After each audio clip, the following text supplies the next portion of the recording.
The NASCAR Whelen Euro Series returns to the track at Brands Hatch for American Speedfest on the 1st and the 2nd of June. It's one of the highlights of the season for the fans and the drivers as they race around this iconic 1.2-mile circuit.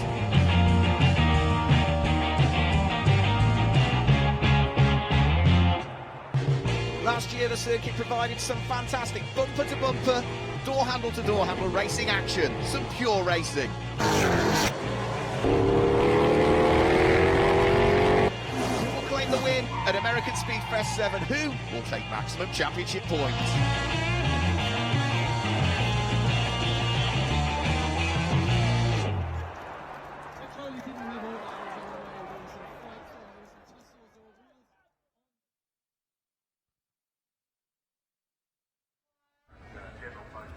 Well, welcome back to Brands Hatch, everybody. If you weren't with us this morning for qualifying or for the Elite One race, then the first question is, where were you? Because you've missed a whole host of fantastic action.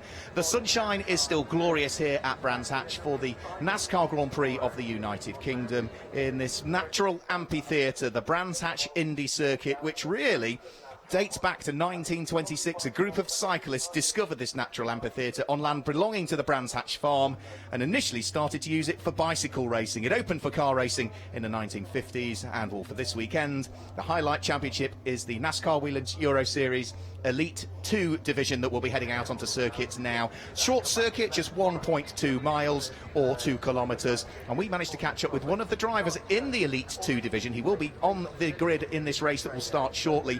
Ben Kriener, the youngest driver in the championship, to bring us round the lap.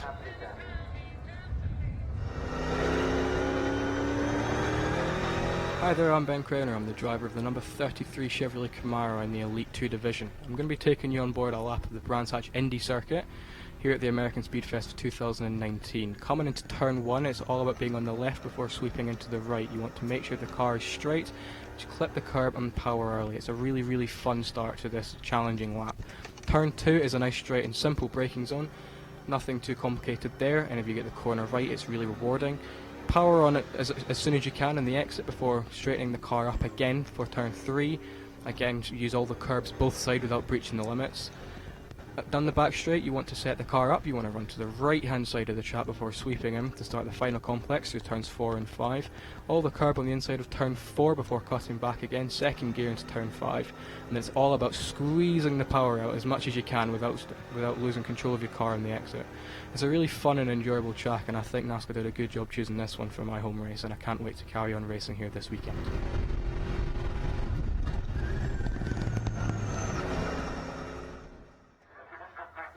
So there we go, there is an onboard lap with Ben Kriener, who runs in this race in the number 33 Chevrolet Camaro prepared by Mishu Motors, qualified 15th for the grid that will be heading out onto the circuit very shortly. As is almost traditional now, though, we've managed to get a driver to come and join us in what is a rather warm commentary box at Brands Hatch. We shouldn't complain, summer's here in the UK. We saw him out racing in the NASCAR Whelen Euro Series Elite 1 division earlier on, where over the course of what was a busy old race, he finished in 10th position overall. Alex Sedgwick joins me in the commentary box. Alex, welcome along. A busy race for you earlier. Yeah, thanks for having me. It's it was a hard one. It was sort of self-inflicted, if you like, after a bad qualifying. We started down in 14th, but worked my way up, and I think we've got a pretty good handle on things for tomorrow now, looking ahead. The problem with qualifying, where you qualified 14th and therefore didn't make it through to Super Pole, which surprised me at the time, was some setup changes on the car. We don't want to go into the technicalities of them, but it meant that the car wasn't doing what you expected it to do in qualifying. You put that right for the race. Yeah, exactly. So we made a big swing at things from where we were at practicing yesterday to my qualifying, which marginally improved things, which were then built upon for Scott to go out in his Elite 2 qualifying. He thought the car was much better, so I tried it in the race, and I'd agree given the pace we had in the race. We're just getting some pictures there. We saw Nave Talor with his crash helmet on, albeit an engine sitting in the crate in the pit lane. That's because Nave blew the engine in qualifying this morning, which meant that the team didn't get the car out for Francesco Cini in the Elite 1 race, and they are literally up to the wire by the look of it, trying to get it out for this one. So let's hope that they do get it out. So tomorrow then with the lap time that you set today, it puts you in a good position for tomorrow. It puts you on the correct side of the grid as well, the right-hand side of the grid, the odd number side. Yeah, exactly. And I mean, the most important thing is we're significantly higher up the grid. So we're starting, I believe, 5th tomorrow. So we're right at the sharp end amongst the cars that sort of we want to be amongst. So I think tomorrow is going to be a good race. We've now proven that we're on the pace and can sustain the pace throughout the race. So hopefully we'll be going for a podium. And as you were suggesting, your car now in the hands of fellow Brit Scott Jeffs is in a good place then in this race now. He was impressive in qualifying. Yeah, he is. I believe 7th is his best qualifying so far, on matching right, yeah. his best from Valencia. So yeah, no, Scott's in a good position, and he knows this track very well. He's done more laps around here than I have.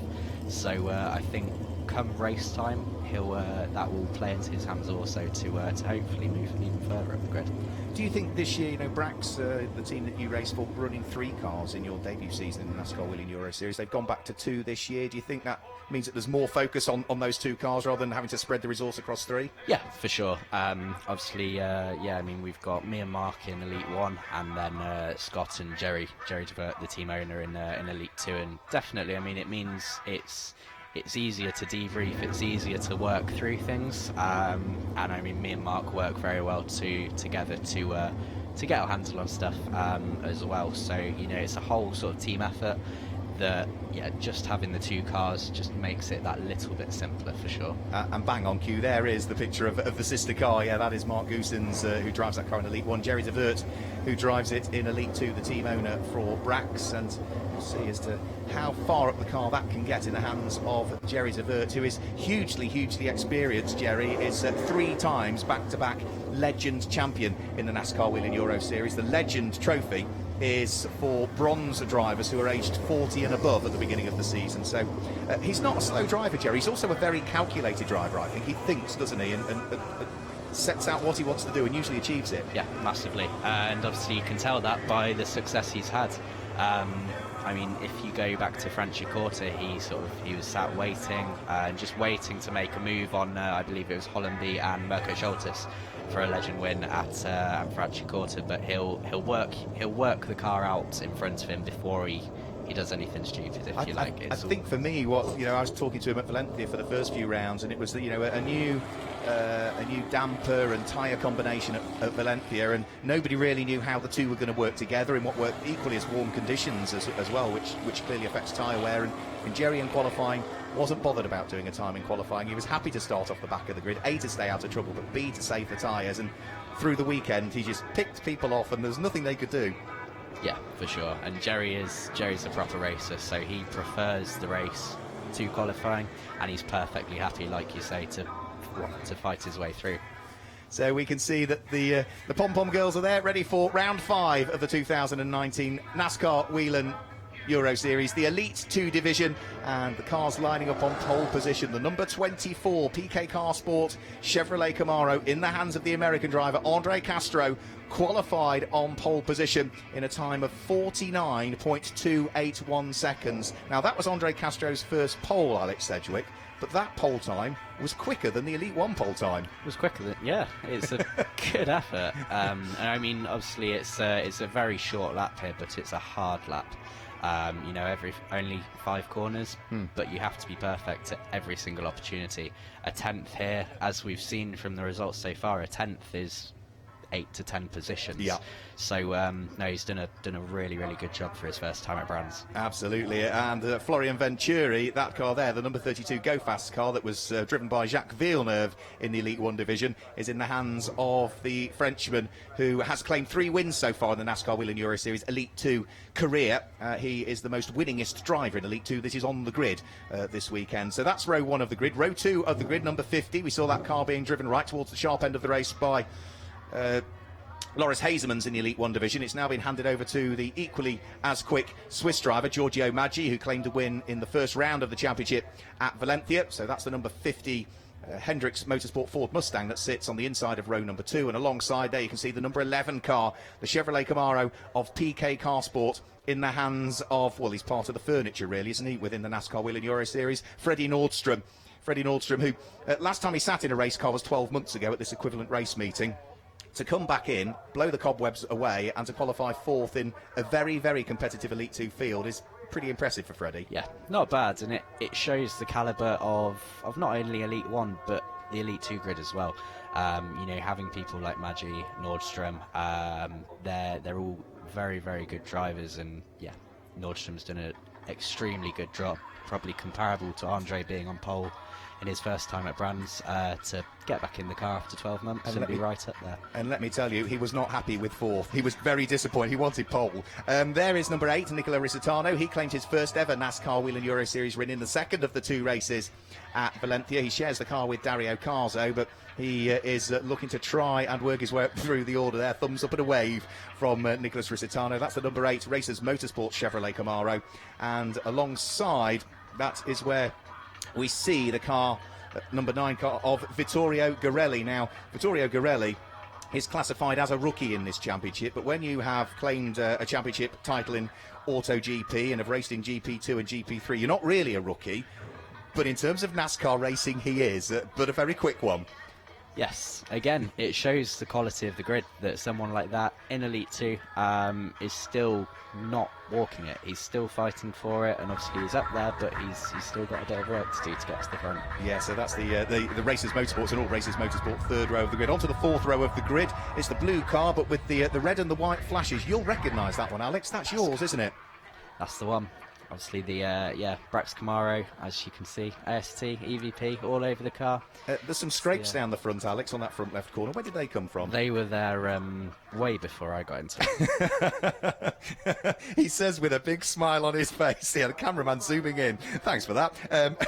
And alongside him is car number 31, the Chevrolet SS for Cal Racing, in the hands of the London-based Indian driver Advait Dioda, who is another driver. You know, it's we talk about the recruitment days, but the other thing that we see drivers doing is going into the elite club, which isn't here at Brands Hatch, the sort of lower tier, and working their way through, and that's exactly what Advait has done, isn't it? Yeah, exactly, and it shows that the NASCAR ladder works. You know, Advait won Elite Club last year. He did a few Elite 2 rounds, and now he's come to Elite 2 for hopefully a full year. And obviously he's been on the rookie podium, and he's right up at the sharp end of the grid. So it just shows that, you know, you can go through Elite Club, learn the tracks, get the experience, and away you go.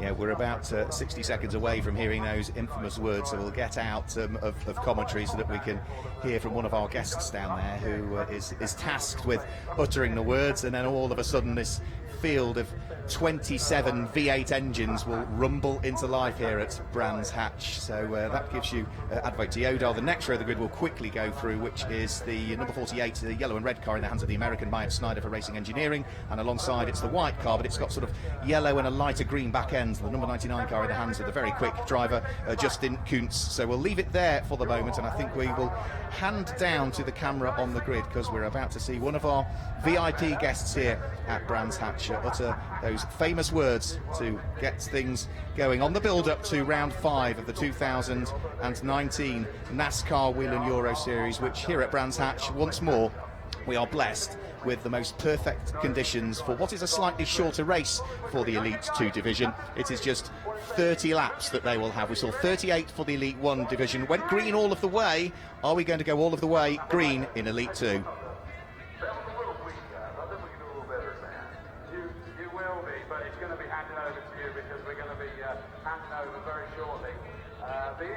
Glad to say that the Grand Marshal for the Elite 2 race, it's a competition from Silverlight Tours, and it is Mark Rees. Mark, take it away, sir.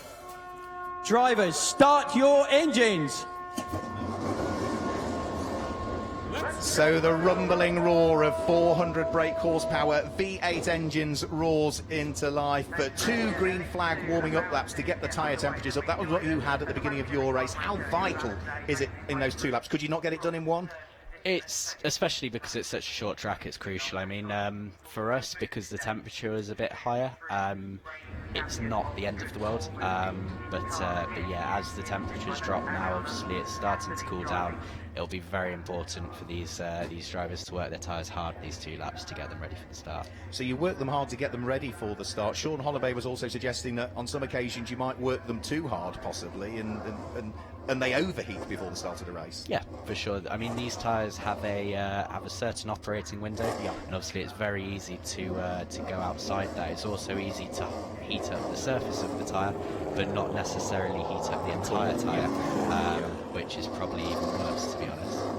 Florian Venturi almost stalled the car there, so away they go on their first green flag warming up lap. Yeah, all of the cars on exactly the same control tyre. General Tyre, our new tyre partner for this year. We thank them sincerely for their support, and the relationship develops all of the time, and they're learning things as well. You know, you talk to some of the tyre technicians from General Tyre, so we see it all of the rounds. They're learning through this process as well. Yeah, for sure. They're learning as they go. We're learning as we go. Obviously, we had to. On the team side, on the driver's side, we've had to develop new setups, develop new theories of what works, what doesn't work, and obviously on their side, they've got to sort of advise what they believe will work. So it's a learning process, and I mean, so far it's going pretty well. And it's a true partnership as well. Yeah, we thank them for their support, and everybody else as well, the likes of Whelen and Moog and Monroe who are involved, and everybody else as well. We couldn't do it without them in the NASCAR Whelen Euro Series. Andre Castro on pole position, Florian Venturi alongside. I asked you off microphone who you thought would win. We'll keep that off microphone because we actually agreed what we think might happen in this one. You went green in all of your race.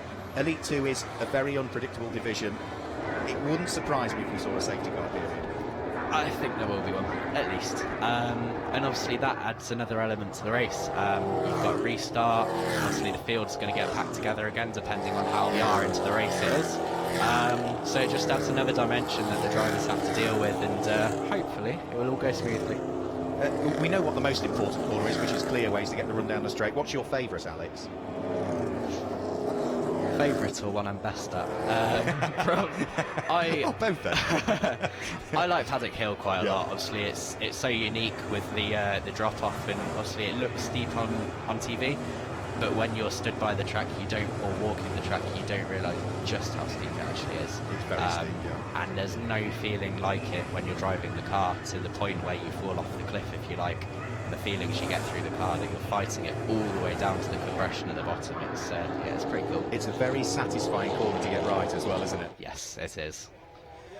So the cars are getting themselves in neat 2x2 order, ready for this 30-lap race. And, well, are we going to see Andre Castro claim his first ever victory in the NASCAR Whelen Euro Series? Might Florian Venturi add to the 3 that he's already got under his belt? Could Giorgio Maggi at the wheel of the number 50 car come through and claim his second win of the season? Or might we see the unthinkable of Freddie Nordstrom, who has not been behind the wheel of a car for 12 months? Could he do something sensational in who is the only driver to have been here at every single NASCAR Whelen Euro Series Speedfest weekend? 7 years on the trot, Freddie has been part of this event, so he's very much part of the furniture. So, neat 2x2 order up to the start-finish line. Buckle up, everybody. We're about to go green for the first time in Elite 2 this weekend at Brands Hatch. The lights go out. It's a good start from Andre Castro. It looked as though Giorgio Maggi was trying to squeeze his way through into second place at the expense of Florian Venturi, and he's made it stick. Yeah, it is Andre Castro that leads the race. Running out a little bit wide is Freddie Nordstrom, but just dipping 2 wheels into the dirt. Got away with it. It's cost him a few places though, and he's dropped down through the order at the wheel of the number 11 car as a result of that. It was a clean start, but just Freddie Nordstrom was the only thing I saw there, and it's cost him quite dear, isn't it? From 4th on the grid, he's outside of the top 10 now. Yeah, I mean, positioning yourself into Paddock Hill is vital, and obviously you see Freddie just wrong place at the wrong time, really, and suffered from it. Drops well and truly down through the order. Andre Castro leads. We're about to conclude the first lap of the race. We said it was a short lap. It's only 6 corners in reality, that being 1.2 miles or less than 2 kilometres. Overlapping further back down through the order, that looked like Jesse Vartianen at the wheel of the Alex Caffey car was teeing up a move, but the lead 4 and 5 were already over the start-finish line. Andre Castro leads on completion of the first lap of the race. The Ford of Giorgio Maggi for Hendricks Motorsports sitting there in second position. Then it's the Go Fast Racing Chevrolet of Florian Venturi, who's there in 3rd, and 4th at the moment is race winner from Valencia, Nikola Retardo, at the wheel of his Racers Motorsport number 8 machine. But looks as though further back contact, and it looks as though Freddie Nordstrom has been turned around, and that is Sean Hollandaise, who joined me in the commentary box, that has made contact with the PK car sport machine. The number 46 Chevy continues, then contact further back. Jerry de Vert is turned around. Other cars having to take to the circuit perimeter in avoidance. Didn't quite see the start of that, Alex, but that's the sister car to yours that's been turned around. Yeah, not the best start. I think by the looks of the rear bumper there may have been a little bit of a helping hand in that. But yeah, obviously not what Jerry was looking for. But yeah, hopefully, I mean, the best thing for him right now would be a safety car to rejoin the group. To catch back up on the track, but I don't think he's going to get that for the moment, because all of the cars that were involved have largely left the scene of the crime and have been able to get away with it. So the race still continues. Andre Castro still out front, the American, leading from the car of Giorgio Maggi, the Swiss driver, in second place. It's a Frenchman in third, an Italian in fourth. It's a British driver there in fifth, by the way of Scott Jeffs at the wheel of your car, and Vittorio Garelli completing the top six at the wheel of the number 9 machine at the moment. But the lead two close now as they come over the start-finish line. This is lap number 3. Giorgio Maggi applying the pressure to Andre Castro. Yeah, he's pushing hard, and obviously it's going to be interesting to see if Andre can hold him back. I think Maggi overall in his career is probably a little more experienced than Andre, so we'll see if he can put that to use to make a move. He almost made a mistake there, didn't he? Just braked a little bit late round through Druids, but he gets a good exit coming off it as a result, and all of a sudden Giorgio Maggi finds himself under pressure from Florian Venturi. Last lap through, Giorgio Maggi at the wheel of the number 50 Hendricks Motorsport Ford posted the best lap of the race we've seen so far, 50.331 seconds for Giorgio Maggi, but that's not allowing him to pull away from the hard-charging Florian Venturi. Giorgio Maggi leads the championship coming into this weekend, second in the race, but leading the championship by just 5 points from Vittorio Garelli, who's down in 6th position at the moment, Vittorio Garelli. And Pierluigi Veronese, who is a driver that we were expecting great things from this weekend, just hasn't really had a very good weekend at all, Pierluigi Veronese. Was that your car in the pit lane? Did I see Jerry de Vert in the pits there? Yeah, that was Jerry. It looked like he had a puncture. It looked like there was Ben Kriener in the pits as well, possibly with a puncture again. So potentially that could have been some contact between the two cars. Yeah, Sean Hollandaise took a trip into the pit lane. Jerry de Vert's about to leave the pit lane. Ben Kriener at the wheel of the Mitsubishi Motors car, the number 33, is in pit road currently as well, but there's nobody stopped out on circuit, so we're not likely to see any safety car periods, at least for the moment. This is lap number 5 that's about to be completed. Lead advantage was almost half a second as they came over the start-finish line. Andre Castro running at the front of this race. He ran at the front of the race in the Elite 2 race at Valencia until the very final lap, when himself and his fellow countryman Myatt Snyder got together for first and second, took themselves out of the race and allowed others to go through to grab the win. So Andre Castro is going to be conscious of that. He's been close to the first win. He'll want the first win. Yeah, for sure. I think it's more a matter of time than anything else until he gets a win. And I mean, this could be a perfect opportunity for him. He's under pressure again, though. Giorgio Maggi has reeled him in a little bit with another new fastest lap of the race, a 50.227. So the gap first to second at the start of the lap was just under 0.4 of a second. It's going to come down to about a NASCAR length as they come over the start-finish line any second now. Other cars just filing their way through. There goes the number 88 car. Further down through the order we would expect in the hands of Eric Clement, but he's having a good little fight with the Dexweck number 66 machine. Up towards the braking area for Druids come our race leaders. Gapped first to second has come down again, because again Giorgio Maggi has popped in the quickest lap of the race we've seen. 50.121. He's right onto the bumper of the PK Car Sport Chevrolet now. His best opportunity to overtake, I would guess, is either a mistake at Graham Hill Bend and getting the cutback, or trying something in towards Paddock Hill. Yeah, for sure. I think my favourite personally is trying to force them wide, or force them into mistake and run wide at clearways to try and get the drive up to Paddock. But yeah, Paddock or Graham Hill, maybe Druids if Andre doesn't cover. They're your best opportunities out there. Well, there's not many. There's only 6 corners on the circuit, so there aren't many opportunities, and there aren't many opportunities to relax either. When you're under pressure, it's a warm day, and literally there's very little breeze coming into the car. You've also got no big long straights to even get a very short little bit of respite. It's a very physical race in a very physical car. Yeah, definitely. I think I mean, after my race I felt I was finished, and it's very rare that I jump out of the car and I feel like I couldn't jump back in and go. And that's as a result of, I mean, Oh, a slight mistake from Castro is allowing Giorgio Maggi to try and take the lead of the race. They are side by side. Now Maggi's on the outside line, so he needs to try and close the door on Florian Venturi. So we're almost still side by side for the lead of the race as they come round through Clark Curve. But Andre Castro has the inside line. Giorgio Maggi has just got his nose ahead. Who's braver on the brakes? Castro's got the inside line. Maggi might try and swap back on the exit of turn number 1. Is he going to get the cutback coming out of the corner? No. So chink in the armour there, sorry, for Andre Castro, nearly cost him the lead of the race. Yeah, I think Andre's doing a very good job of defending. But obviously, as you say, Maggi had a look and he goes for it again. Oh, and he's tipped him into a spin there. Contact. It looks as though Nikola Retardo has spun in sympathy as well. So Andre Castro tipped into a spin. Nikola Retardo spun all of his own accord and volition, trying to avoid the rotating cars ahead of him. And that puts Florian Venturi, who has nothing to do with any of that, through and into the lead of the race. So he sees the opportunity there to work his way past the rotating cars, takes up the lead of the race. And, well, it looks as though Giorgio Maggi is going to come through in second place. There was contact. It was a very light touch, but it was just enough when the cars are on the very edge. Yeah, I think it was a racing incident ultimately. Obviously, Andre came in. Maggi may have been slightly too hot, but, yeah, just unfortunately they made contact. However, look who's third now. Third is, Scott Jeffs, right, okay. We had Sean Holliby bigging up Antwerpen Eels earlier on, and rightly so, and you're right to do the same thing for Scott, because he is potentially on for a good result. I'm going to leave it there, because I don't want to put the commentator's curse on him. Here he comes now at the wheel of that Brax car, down the Cooper Straight. There is the number 90 machine in the hands of Scott Jeffs, and that's the relative gap that he's got to try and close down between Florian Venturi and Giorgio Maggi, who, if they get together and squabble, then that's exactly what Scott Jeffs will want, isn't it? Exactly. I think that's the best thing that can happen for Scott now. It looks like there's a cut in the gravel at Clearways, so we could have a safety car, which will again bunch everyone up and give some more passing opportunities. And it would, yeah. So for the moment, it looks as though we are not going full course caution just as yet. Can't quite tell who it is that has gone missing, but we are, we gather, going to go full course caution. So for the first time this weekend at Brands Hatch, the safety car comes out full course caution, and who has not come through?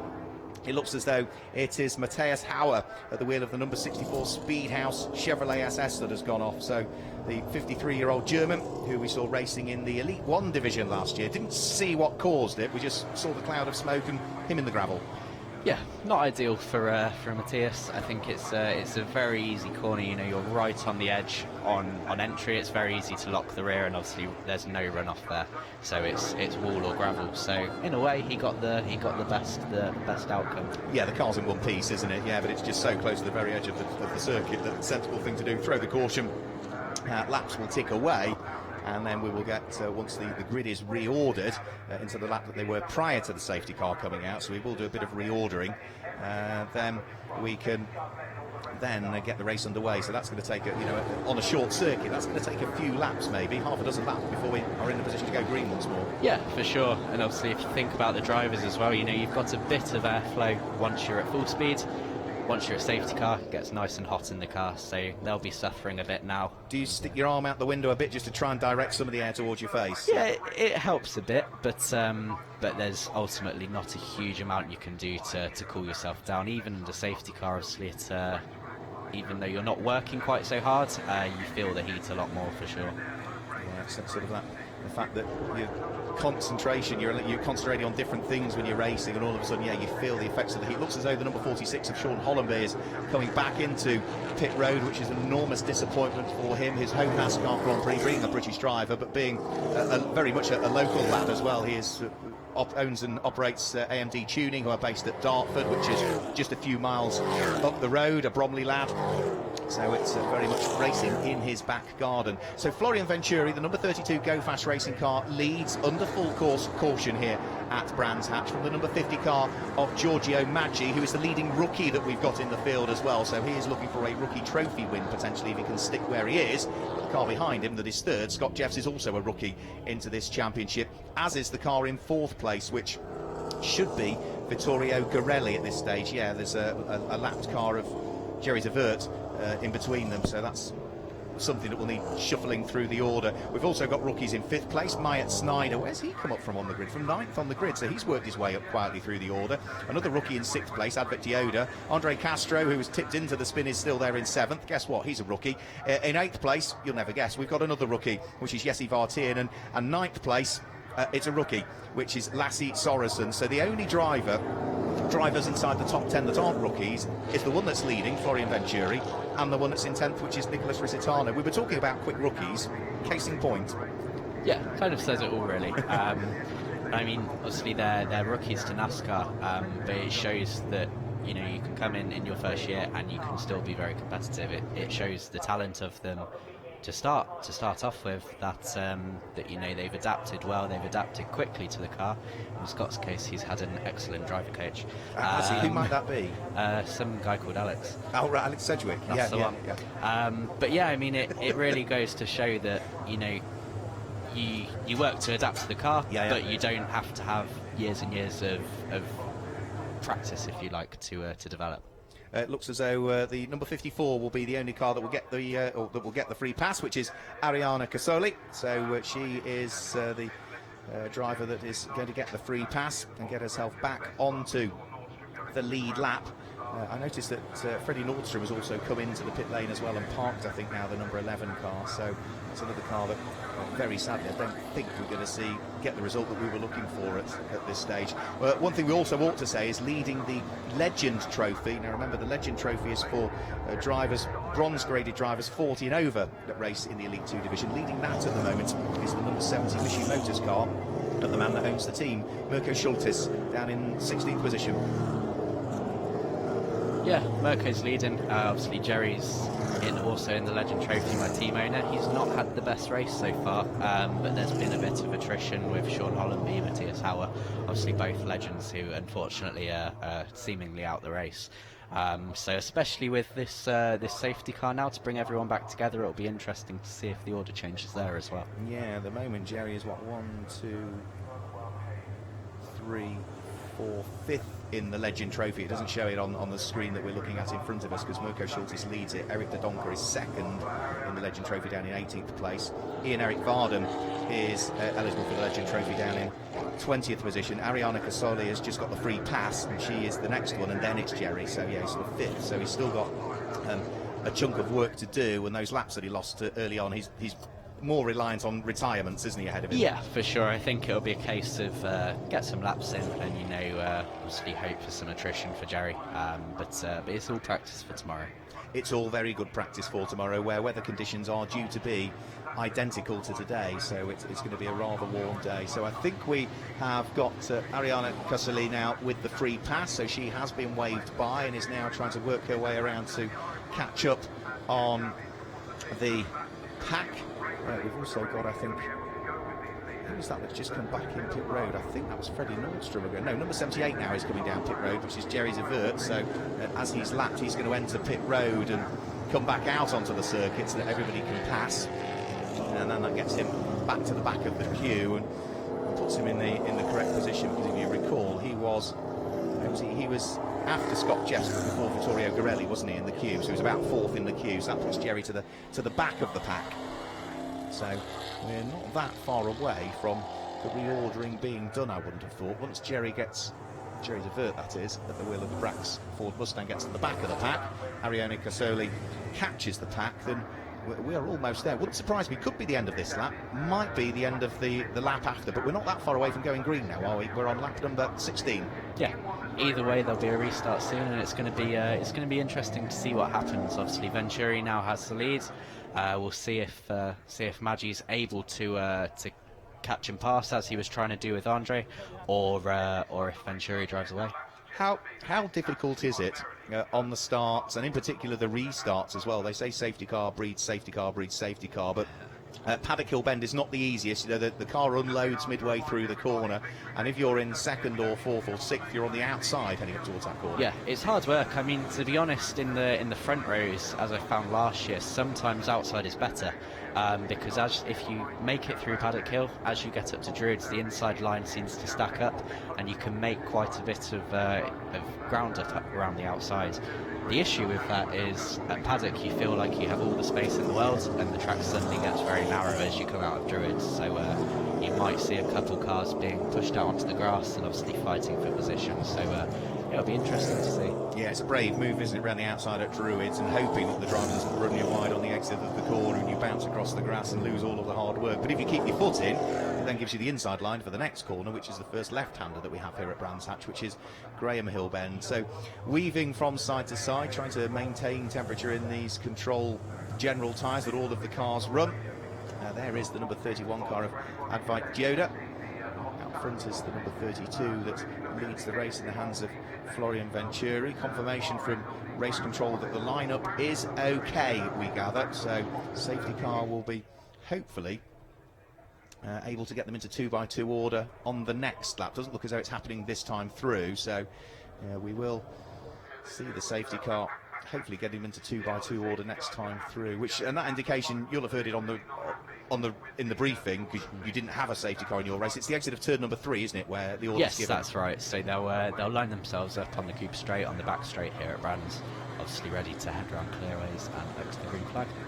And for the restart procedure, if memory serves me correctly, the way it's worded is you have to be nose to tail with the car ahead of you or behind you, bumper to bumper with those, and door handle to door handle with the car to your left or your right. Yes, so the rule is two lines of cars until you pass the start line effectively. So even though the green flag's wave, you can't break out of that line until you've passed the control line. Yeah, and obviously in theory everyone should be doing the same speed, so it should be nice and easy to keep door handle and bumper to bumper. I like the in theory part. It never works well that way. Caveated, Mr. Sedgwick, well caveated. So lineup is okay, has been confirmed by race control. The pack of cars, certainly the front of the pack of cars, is heading up towards Druids now, as we can see. The number 32 Go Fast Chevy is leading the pack. Giorgio Maggi's Ford is there in second place. It's another Chevy in third, Scott Jeffs. It's another Ford, Vittorio Gorelli there in fourth place. It's another Ford in fifth place, Myatt Snyder. It's back to Chevy in sixth place before we then see Chevy, Ford, Chevy wrap up the top 10. And for Florian Venturi, what can he do at this restart? They are now on lap number 18 of the scheduled 30.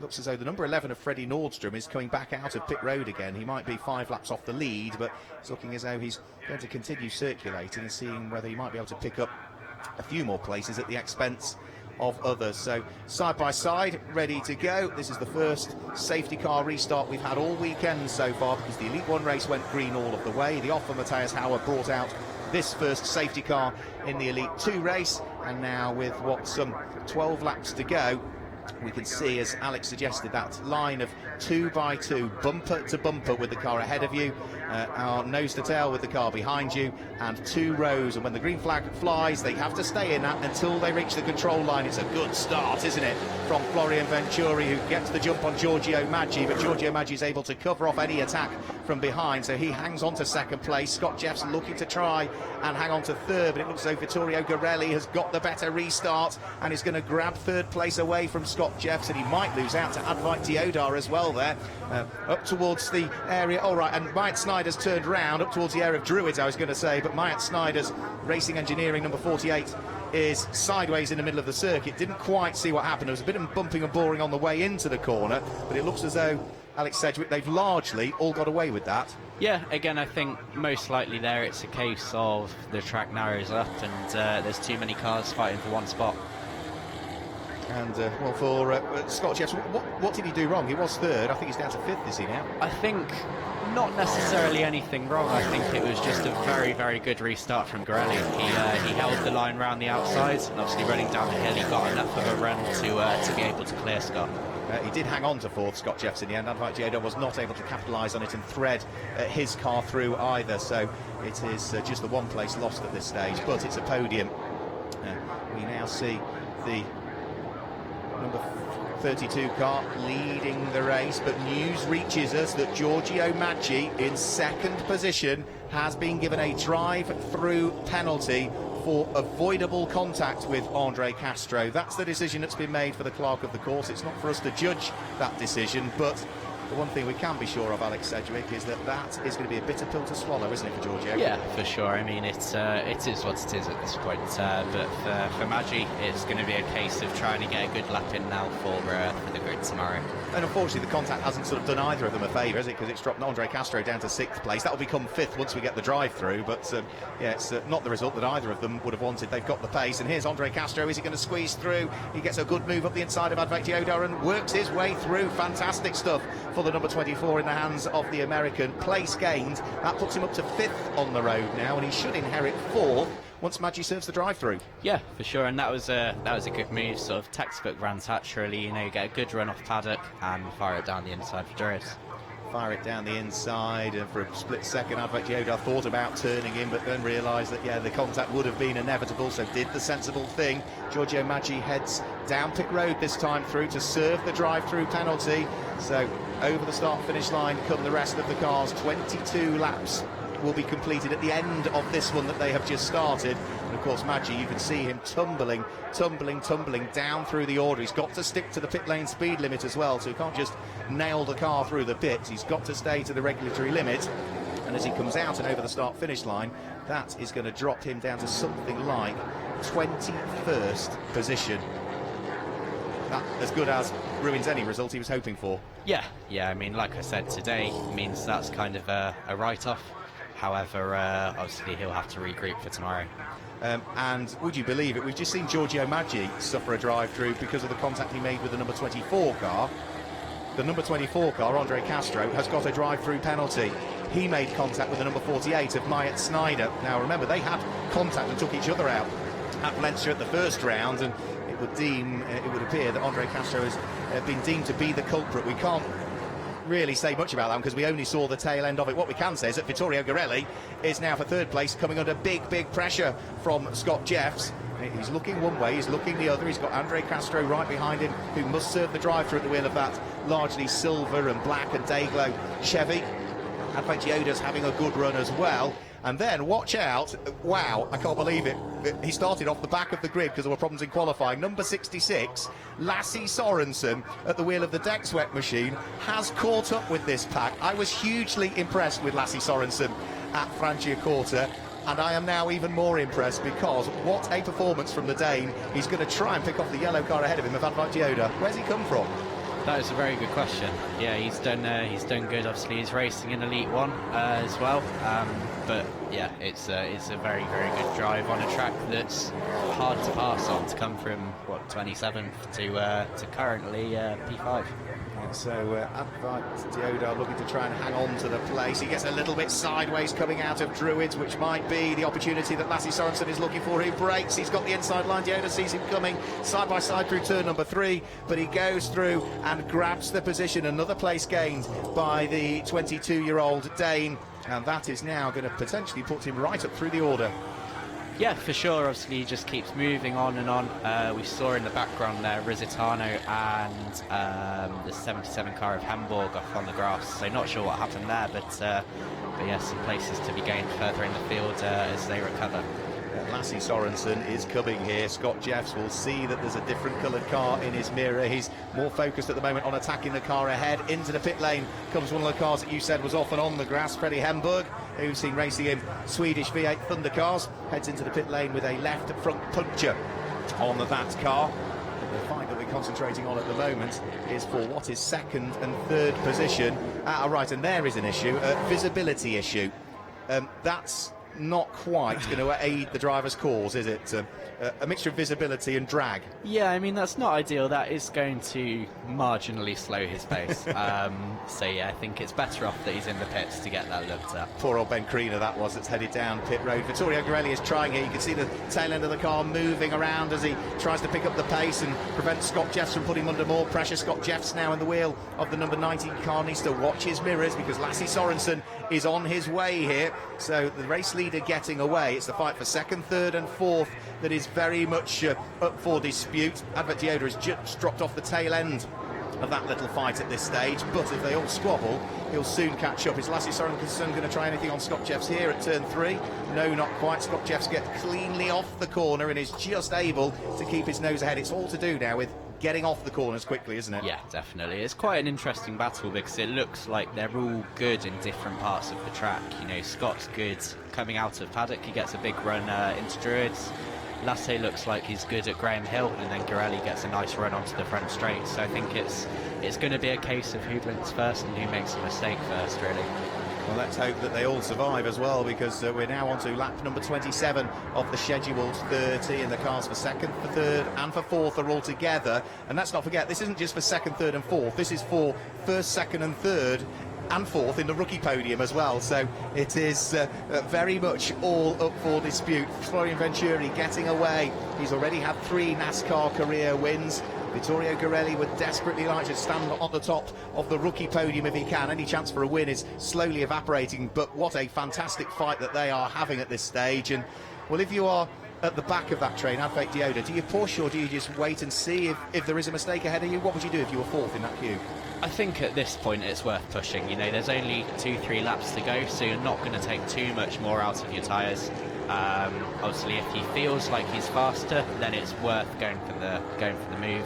If not, he's going for it. There's contact between the pair of them. It looks as though Garelli gets sort of boshed a little bit into the gravel, and well, Scott Jeffs did go for it. There was side-to-side contact, but now that contact has allowed Lasse Sorensen to go through and up into second position. Fantastic stuff for the Danish driver. Scott Jeffs still third on the road. The officials will have a look at any side-to-side or front-to-back contact, so they'll take a view on that. That's not for us to worry about in the commentary box, but Lasse Sorensen, what a story.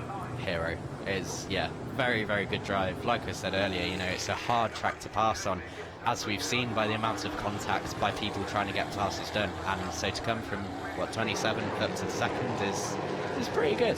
That's mightily impressive. There's an extra 4 championship points for the most places picked up from your starting position to your finishing position. I think I have a sneaky suspicion which way those extra 4 points are going, which bizarrely will mean Lasse Sorensen will get more championship points from this race than the race winner will get. All helps in the championship. Will he? No, he'll be one less, won't he? One less. Yes. So, but all the same, I mean, it's obviously very, very good in terms of damage limitation for Sorensen, and obviously in the championship, it's those last little points that make the difference. Yeah, so he's a busy driver as well in what are tough and physical conditions and warm conditions already, having done one race which was over 38 laps in the Elite 1 division. This is his second race of the day. He's got to do it all again tomorrow as well. Here now is the fight for third and fourth position. Scott Jeffs leading Advait Dioda is over the start-finish line, ready to start the last lap of the race. Comes our race leader, who is slowing all of a sudden. Who is slowing down all of a sudden, Lasse Sorensen. Now there's yet another twist in the tail. This is surely making NASCAR Whelen Euro Series history, to come from the back of the grid to lead. Scott Jeffs now up into second, Advait Dioda now in third, and is there some sort of puncture maybe, possibly for Florian Venturi, who was leading and is going backwards? It looked like all the tyres were up, but whether it's a drivetrain issue, I don't know what is. It looks like it's intermittent as he slowed after paddock, and then he looks back up to speed. So yeah, really not sure what happened there, but not good. There is one thing I can be absolutely sure of: who is going to have the biggest smile on the podium, and it's this man from the very, very back of the grid. Didn't even do a lap in qualifying because of problems with the car. Lasse Sorensen comes through and claims surely a historic win in the NASCAR Whelen Euro Series. What a fantastic performance from the Danish driver. I'm staggered. He comes through and claims the win. He's the first rookie home as well. Scott Jeffs finishes second at the wheel of the number 90 car, and he's also the rookie. So he finishes second of the rookies as well, and third is another rookie, number 31, Advait Dioda. Florian Venturi did finish in fourth place, but he is going to feel absolutely robbed of victory. Yeah, I mean, that is... I'm not sure what happened, whether it was a miscommunication, whether it was a problem with the car. I have no idea at this moment, but... yeah, I don't think he'll be very happy. No, I don't think he'll be very happy at all. One thing that I will say this now, Alex, as well, don't feel as though you need to hang around, because if I were you, I would say my goodbyes from the commentary box and head to victory lane, because you've got some celebrating to do there with Scott Jeffs. I do. And I mean, the good thing is it's a nice short walk for me over this side. It is. You can hang around for the moment. You can hang around yeah, we've just seen something very special there. Lasse Sorensen from the back of the grid. I think it will be a long, long time before we ever see that again in the NASCAR Whelen Euro Series. Awesome. I mean, obviously Sorensen coming from the back of the grid, but the race as a whole, there was great battles. Obviously, a bit of contact, a bit of rubbing, but you know, all in all, good sort of pure racing, which was great. Very pure racing. And one thing that we can definitely put to bed now for sure is that Brands Hatch is a circuit on which you can't overtake. Yeah. About that. Talk to Lasse Sorensen if you want to argue otherwise. So he will make his way towards victory lane. Decksweat DF1 Racing are going to be absolutely made up with Lasse Sorensen's performance in that one. I keep hopping on about it, but I honestly can't believe what we've just seen. So let's just run you down through the top 10 at least. Number 66, Lasse Sorensen, takes the win. He will head towards victory lane. Second was number 90, which was Scott Jeffson. Third was the number 31 of Advert Gioda. Florian Venturi, we don't know what the problem was, but he went from the lead of the race to fourth position all of a sudden with that strange mechanical defect or whatever it was that he got with the car. Fifth place was number 9, Vittorio Gorelli, and completing the top 6, that's where we see car number 19, which is Alessandro Brigatti. Seventh goes the way of Tom Krasinas, the Greek driver who we saw racing in the Junior Saloon Car Championship here in the UK some seasons ago. He finished in 7th place. 8th place is number 69, Michael Bleaky Molan. 9th place was number 99, Justin Kuntz, and completing the top 10 was number 27, lying third in the championship standings, but has had a bit of an off weekend here, really. Pierluigi Veronese finished in 10th place. The leading car home in the Legend Trophy turned out to be, in the end, the number 98 car of Eric de Donker, by the look of things, because Mirko Schultes dropped down through the order as the race wore on. So it is the number 98 car of Eric de Donker that is the leading Legend Trophy driver home, and the leading Lady Trophy driver home was number 54, Ariana Casoli. So there we go. That is an amazing thing. We do have a roving camera down at Victory Lane, so we will get some reaction as soon as Lasse Sorensen gets out of the car. But that was a good one to commentate on, wasn't it? That was awesome. Yeah, it was a good race to watch, and obviously it shows the type of action that Euro NASCAR provides. So I think a lot of people should probably come to Brands tomorrow to have a watch. Yeah, if you're watching online and deciding whether you want to come to Brands, do. There is no other words to say other than make sure you're here. There's the rather battered and slightly dusty-looking car of Matthias Hauer that brought about that safety car period. We can see the car of Lasse Sorensen appearing in towards victory lane, which means that... Do you need to disappear? Yeah, I should probably go for a walk around now. Thanks to Alex Sedgwick for joining us. Thank you. All the best for him in tomorrow's race as well. Thanks, Alex. As ever, do you want your water? Look, there you go. Well, you've got an energy drink there as well, right? He's got everything. All of these racing drivers. Stay hydrated. Get all the minerals back in. Thanks, Alex Sedgwick will leave us. There is Lasse Sorensen, who is, is a pretty tall chap. The best part of 6'4". We've been saying this earlier on as well. Quite how he ever used to get in a single-seater, I really don't know. But he was the Formula 4 champion of France in 2014. We saw him in Formula Renault and in karts as well, and you can see that he sort of is a towering figure. Quite how he ever got in a single seater. They must have sort of melted him down, poured him in and let him set. But he is going to be very, very, very pleased indeed with that one, and he's going to... There we go, he's steady. There we go. Delight, I'm sure, on the face of Lasse Sorensen, and we will grab a quick word with our race winner. We will also, as we always do nowadays, be posting on social media some 60-second clips. You can see the embrace, you can see what that means to Decksweat DF1. Almost tears in the eyes, not just the fact that they've won another race, but the way that it was won more than anything off the very, very back of the grid. So the top 3 cars home were all rookies as well. So Lasse Sorensen, Scott Jeffson, Advert Yoda, the top 3. They're also the top 3 rookies. As you say, Eric de Donker claimed the win in the Legend Trophy, and Ariana Casuli claimed the Lady Trophy, and we'll have separate podiums for all of those here at Brands Hatch. We won't be streaming them live, but they will be held locally as well. So the winner's hat is going on. A good drink of water being taken by Lasse Sorensen, who must be exhausted after his efforts. It must be time then to hear from our race winner, who's down there in victory lane. Wow, what a race! Lasse Sorensen, your second win in the NASCAR Whelen Euro Series. How do you feel?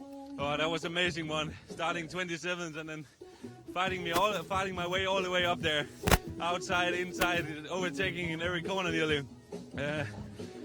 want to say a huge thanks to my sponsor Flex Lease Nu. I know they are watching home, so and thanks to the team, of course, as well, all the mechanic. They did an incredible job today getting the car through the whole race. We had some luck on our side, but I guess when you start 27, you better have that luck. So we had everything on our side, and now I'm finally back in victory lane again. When you saw the 32 getting slowly, what were your thoughts? I was just like, yeah, I've been fighting the whole race. I was just like, yeah, please be luck on my side now. So I was very happy. Unfortunately for Venturi, it was bad luck for him, but I'm very happy for us and the whole team. All right, congratulations, Lasse Sørensen, your Elite 2 winner. Big smiles all round for Lasse Sørensen, and yeah, why would you do anything other than that when you have just claimed your second victory in your NASCAR career, in what is just your second weekend of racing in your NASCAR career, and you have done it from very last position on the grid, and he's going to continue to get those congratulations, I'm sure, from many people as the evening wears on. He's got to gather his thoughts, though, because he's got 2 more races to look forward to tomorrow as well, because, as I say, he is racing in both the Elite 1 and the Elite 2 division. But that wraps up all of our racing action from here today at Brands Hatch. We will do it all again tomorrow on day 2 with round 6 of the championship for both the NASCAR Whelen Euro Series Elite 1 division and the Elite 2 division. The Elite 1 race scheduled to get going here local time in the UK at 8 minutes past 1 in the afternoon. If you're watching in Europe, then it's 8 minutes past 2, Central European summertime. And if you're watching over in the States, you don't have to get up as early today if you joined us for qualifying than you do tomorrow. You can set your alarm for about 8 in the morning if you wish, because the stream goes live at 8 minutes past 8 Eastern summertime over in the US. So thanks to Sean Hollandaise and to Alex Sedgwick, our 2 drivers that have joined me in the commentary box today here at Brands Hatch. But from myself, Mark Werrell, thanks again. We'll be back tomorrow to do it again here at Brands Hatch. Goodbye. Good morning and welcome to Autodromo di Franciacorta. Welcome to Circuit Solder for the final round.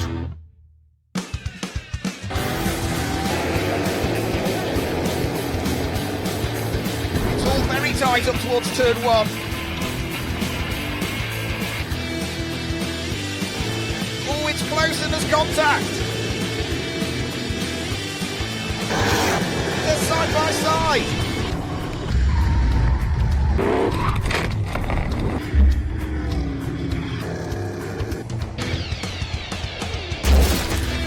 When the checkered flag falls and the race is done, there's always time for celebrations.